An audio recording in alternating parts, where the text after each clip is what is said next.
diperbolehkan untuk perkara ini dilaksanakan secara in absentia, tentu harus dengan kondisi bahwa terdakwa dipanggil secara pahit yang kemudian terdakwa tidak ada kabar. Saya pikir hari ini kami telah menyampaikan kabar beberapa kali, dan alasan sakit adalah alasan yang diangkat oleh undang-undang. Saya pikir begitu. Kami berharap bahwa cukup ya. kami berharap bahwa perkara ini jangan mengikuti framing yang disampaikan oleh Hotman Paris Hutapea. Saya berharap bahwa ini harus sesuai dengan penegakan hukum, dan apa yang akan kita lakukan harus berdasarkan KUHP, harus berdasarkan undang-undang. Ya, itu poinnya. Cukup ya. Silakan akan dijawab oleh anggota. Baik, ini ya, kami sepakat ya, kita sepakat segala apapun perkaranya kita jalankan berdasarkan undang-undang, dan undang-undang itu bukan hanya KUHP. Ya.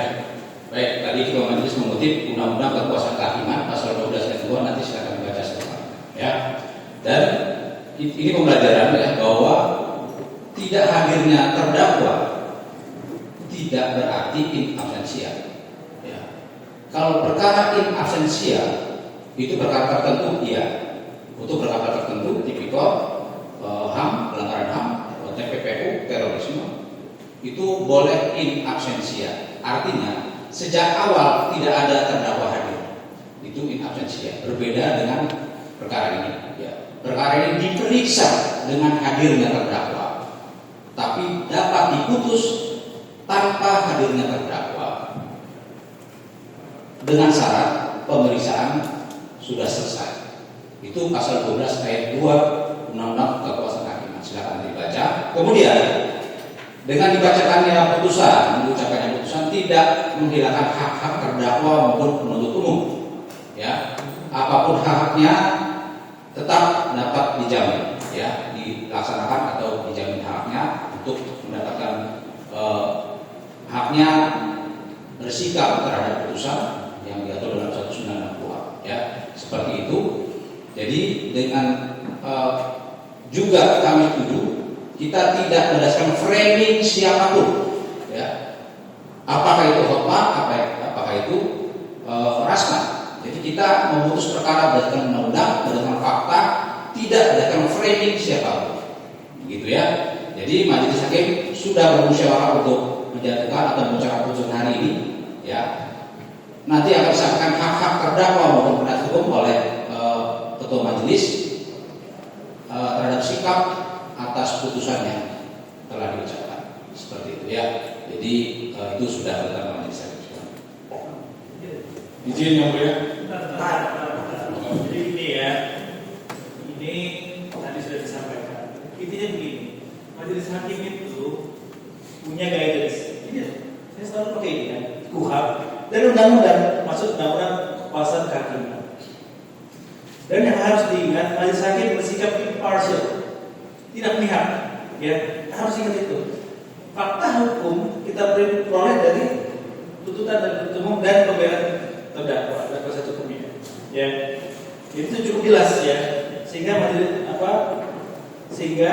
masyarakat juga bisa mengetahui dari awal sudah jelas terang-terangan semuanya sepanjang persidangan. Ya, jadi saya harap masalah framing itu jangan pernah digunakan lagi oleh penasihat hukum terdakwa. Ya, ini itu sepertinya menciderai juga independensi peradilan. Ya, tolong bicara. Mungkin itu pertama jadi silakan. Seperti itu. Izin yang mulia. Izin yang mulia. Kami menyampaikan yang mulia. Ya, pada intinya saja. Ya, tadi pada sudah disampaikan oleh kami tim kuasa hukum bahwa terdakwa kondisi sakit dan dirawat. Ya, sudah Kita Pak. juga harus menghormati hak asasi manusia. Baik. Yang mana terdakwa tidak ada di persidangan ini, kami keberatan dan menolak ketika Majelis Hakim untuk membacakan putusan. Baik, keberatan saudara akan kami catat dalam berita. Kalau saudara akan bersikap, silakan. Majelis tetap kepada ketentuan akan membacakan putusan ini. Baik, Saya mau izin terakhir dikit aja kata-katanya. Mohon maaf, mengingat kami menolak terhadap putusan yang dibacakan, kami silakan. Silakan, dipersilakan. Ya.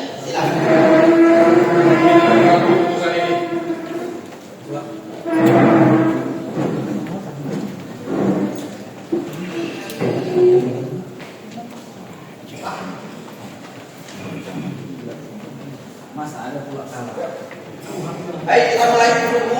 Kami minta semua penduduk sidang untuk tertib dan menghargai jalan yang bersih. Download Tribun X sekarang.